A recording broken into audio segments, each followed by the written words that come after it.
Hello everyone, welcome to engineer study circle. आज हम लोग यहाँ पे देखेंगे जर्नल इंग्लिश के इडियम्स और फ्रेजेस की बात करते हैं। तो यहाँ पे हम लोग टॉप 10 देखेंगे और ये सारे वही होंगे जो आपके एग्ज़ाम में पूछे जा चुके हैं। ठीक है, तो जो ये आपके UP triple S C JE 2018 के एग्ज़ाम के लिए बहुत ही ज़्यादा इंपॉर्टेंट होंगे, तो लास्ट तक ये बने रहिएगा। तो चलिए स्टार्ट करते हैं। फर्स्ट है हमारा यहाँ पे each of the following idioms is followed by 4 meanings, indicate which one is correct. यहाँ पे आपको बताना है कि कौन सी मीनिंग इसकी करेक्ट होगी। एक इडियम आपको दे रखा होगा और ऑप्शंस हैं ABCD। तो आप फटाफट कमेंट में बॉक्स करके में आप बताएंगे कि आपके आउट ऑफ 10 आपके कितने मार्क्स यहाँ पे करेक्ट हुए हैं। तो चलिए स्टार्ट करते हैं। फर्स्ट वन है to put two and two together. ठीक है, to put two and two together means होता है दो और दो को एक साथ में रखना। अगर हम इसकी मीनिंग की बात करें तो इसकी मीनिंग क्या होता है, to make a correct guess based on what one has seen और हियर्ड। यानी कि हम एक गेस लगा सकें, एक ओपिनियन बता सकें कि जो चीज़ हमने देखा या सुना है तो वो कितना सही है, या मीन्स बोल सकते हैं टू फिगर समथिंग आउट, यानी कि किसी चीज़ के बारे में पता लगाना। तो इसमें से अगर करेक्ट वन देखते हैं कि करेक्ट वन कौन सा होगा, to bear the brunt of होगा, to conclude from obvious fact होगा, टू पुट ऑफ और to put on false appearance होगा। तो जैसा कि हम लोगों ने देखा, to put two and two together का मीन होता है टू फिगर समथिंग। तो यहाँ पे जो हमारा करेक्ट आंसर जा रहा है वो कौन सा है, to conclude from obvious fact. ये हमारा यहाँ पे क्या हो जाता है, करेक्ट हो जाता है। तो चलिए आगे मूव करते हैं। नेक्स्ट है हमारा to wash dirty linen in public. ठीक है, to wash dirty linen in public का मीन्स होता है सार्वजनिक रूप से गंदे, यानी कि जो हम लोगों के लॉन्ड्रीज या जो कपड़े होते हैं उनको ऐसे सबके सामने धुलना। ठीक है, अगर हम लोग यहाँ पे इसका मीनिंग देखें, टू मीनिंग फाइंड करें तो क्या होगा, to air private problems where they on be seen और हियर्ड बाय ऑल। यानी कि कुछ ऐसी आपकी प्राइवेट जो थिंग्स होती हैं, प्रॉब्लम्स होती हैं, वो हम सबके सामने ओपनली रख दे तो उसका मीन्स क्या होगा, to wash dirty linen in public. यानी कि आपकी जो प्राइवेट प्रॉब्लम्स हैं वो आप सबके सामने रख दो। तो correct answer will be to quarrel openly, to clean solid lines, to understand the linen hidden meaning of the word और टू वॉश डर्टी क्लोथ। तो यहाँ पे जो करेक्ट बन जाता है वो कौन सा जाएगा, to understand the hidden meaning of the word. यानी कि जो कुछ भी छिपा हुआ या जो प्रॉब्लम्स है या उस चीज़ को क्या करना, समझना।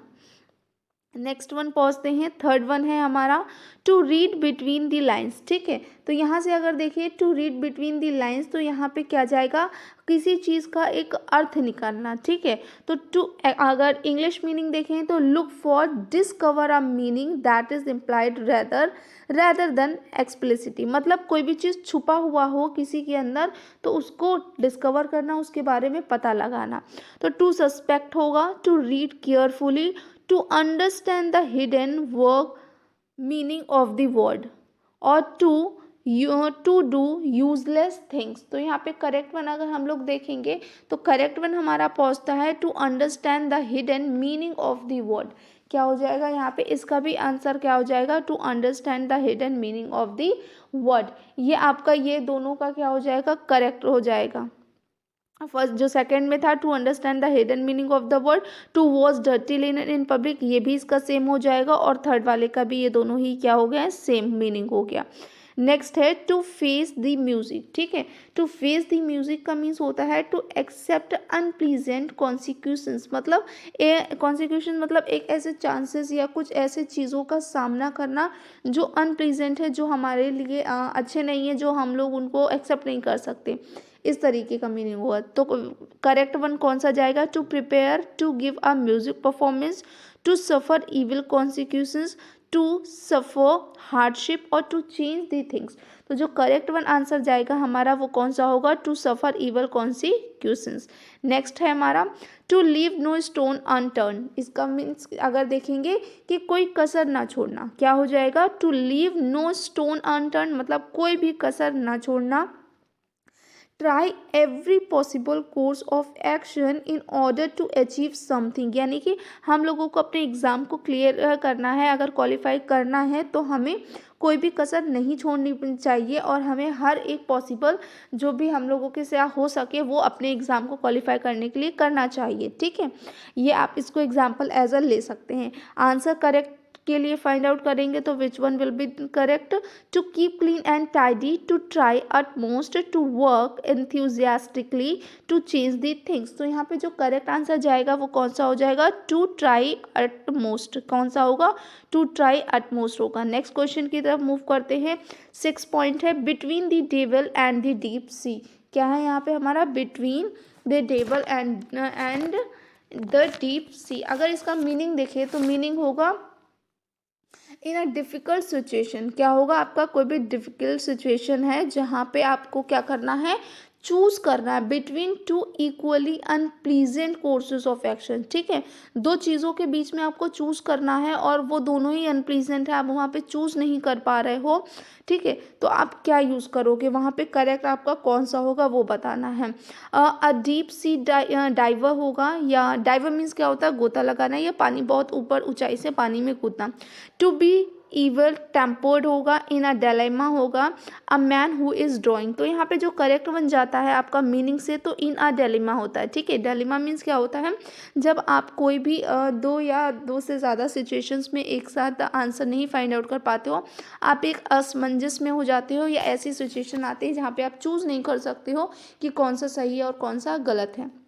नेक्स्ट मूव करते हैं पॉइंट नंबर 7 की तरफ।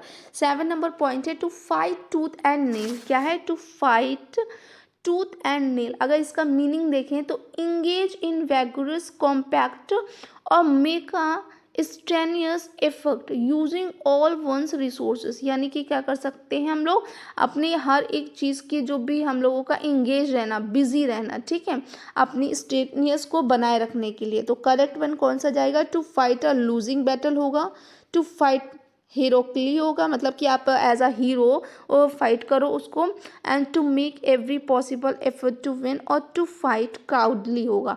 विच one will be correct, the answer will be the to make every possible effort to win, यानी कि जीतने के लिए हर एक पॉसिबल चांसेस यानी पॉसिबल चीज को करना चाहिए। नेक्स्ट है 8, to flog a dead horse. To flog a dead horse means क्या होता है आपका, waste energy on a lost course और a situation that cannot be change. आप उस जगह पे अपना फोर्स लगा रहे हो, उस जगह पे आप अपना प्रयास कर रहे हो जहाँ से आपको रिजल्ट ज़ीरो मिल रहा है, मतलब मरे हुए घोड़े को कोड़े मारना, इस तरीके से होगा। तो करेक्ट मीनिंग ये हो गया। अब आपको ऑप्शंस में करेक्ट बताना है, which one will be correct. To receive interest in a subject which is out of date, and second one to beat a horse that is dead, to do interesting thing, और to try to take work from a weak horse. तो correct one यहाँ पे जो हमारा answer जाता है वो कौन सा होता है, to receive interest in a subject which is out of date, यानी कि जिसकी डेट ही निकल गई है, जिसको अब करने से कोई फ़ायदा नहीं होगा। तो आपका ये ईडियम्स किसके लिए जाता है, to receive interest in a subject which is out of date, it means to flog a dead horse. Next number 9 है, to bait the hook to suit the fish. तो यहाँ पे अगर हम इसका मीनिंग देखेंगे तो मीनिंग क्या है आपका, to do things in a manner that other feel pleased. ठीक है, मतलब कुछ चीज़ों को ऐसे करना विद द मैनर। तो करेक्ट वन क्या होगा आपका option, to prepare a box, to pack the fish, और to do things to please others, to look at things from other persons point of view, to catch fish by providing suitable food. तो यहाँ पे correct answer कौन सा जाता है, to do things to please other, यानी कि दूसरों को खुशी देने के लिए ऐसे काम किए जाएं तो वो आपके क्या कहलाते हैं, to bait the hook to suit the fix, यानी कि किसी फिक्स को पकड़ने के लिए जो हम लोग हुक डालते हैं, उसमें फूड दाना डालते हैं, तो वो मीनिंग है आपका। तो क्या करते हैं, to do things to please other, दूसरों को खुशी देने के लिए। नेक्स्ट है लास्ट रहेगा ये आज के लिए, to meet one's Waterloo. To means one's, Waterloo means होता है टू बी डिफीटेड, किसी को हरा देना। ठीक है, तो कैसा होता है, to meet a strong adversary होगा, to meet with humiliation, to die fighting, और to meet one's final defeat. Correct answer होगा यहाँ पे to meet one's final defeat. क्या होगा, to meet one's final defeat. I hope आपको ये section बहुत अच्छे से समझ में आ गया है। तो आप हमारे टेलीग्राम चैनल से जुड़ सकते हैं, वहाँ पे आपको सारी PDF फाइल्स मिल जाएंगी। और एवरी नाइट 9 PM पे क्या होता है, आपका वहाँ पे क्विज़ होता है, जिससे आप अपने एग्ज़ाम की प्रिपरेशन बहुत अच्छे से कर सकते हैं। So please do like, comment, share and subscribe with your friends. Thanks for watching. Have a good day.